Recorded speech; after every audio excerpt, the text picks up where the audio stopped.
బేసిక్‌గా వైఎస్ఆర్ కాంగ్రెస్ పార్టీ ఆర్థిక మూలాలను దిగ్బంధించే పని చేస్తున్నారు. వీళ్ళు. ఇప్పుడు జగన్‌కి వీళ్ళకున్న తేడా ఏంటంటే, జగన్ తెలుగుదేశం ఆర్థిక మూలాలను దెబ్బతీయడానికి అనుసరించిన ఫార్ములా వేరు. అమరావతి అన్నది పక్కన పెట్టగానే తెలుగుదేశం ఆర్థిక మూలాలు దెబ్బతిన్నాయి ఒక్కసారిగా. అంటే అక్కడ అప్పటికే పెట్టుబడులు పెట్టారు కదా పెద్ద ఎత్తున. ఆ పెట్టినటువంటి వాళ్ళు ఒక్కసారిగా ఇన్‌కమ్ లేకుండా పోయారు.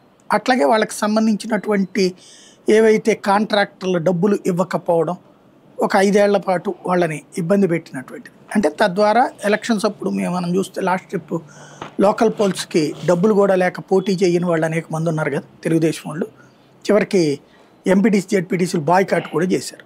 అలాంటి సిట్యుయేషన్. అంటే ఫైనాన్షియల్ క్రంచ్ అనేది వాళ్ళ మీద పడి లాక్కోవడం కాకుండా, వాళ్ళకి ఎక్కడి నుంచి మూలాలు వస్తున్నాయో ఆ మూలాల మీద రాజకీయ దాడి అనే కంటే కూడా ప్రభుత్వం ద్వారా దాడి చేసి రాజకీయంగా కంట్రోల్ చేశారు.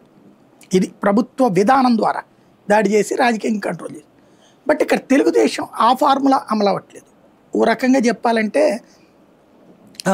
అఫెన్సివ్ మోడ్, అటాకింగ్ మోడ్లోకి పోతుంది. వీళ్ళు చేస్తున్న పని ఏంటి అంటే, వైఎస్ఆర్ కాంగ్రెస్ పార్టీకి సంబంధించిన కొన్ని పేర్లు దగ్గర పెట్టుకున్నారు. ప్రముఖులు ఎవరు అంటే, వీళ్ళు వాళ్ళ ఎలక్షన్లకి 10 బేసులు జగన్ దగ్గర డబ్బులు తీసుకోకుండా ఖర్చు పెట్టుకోగలరు. వాళ్ళ డబ్బులు వాళ్ళే. వాళ్ళు కొంతమంది 2-3కి డబ్బులు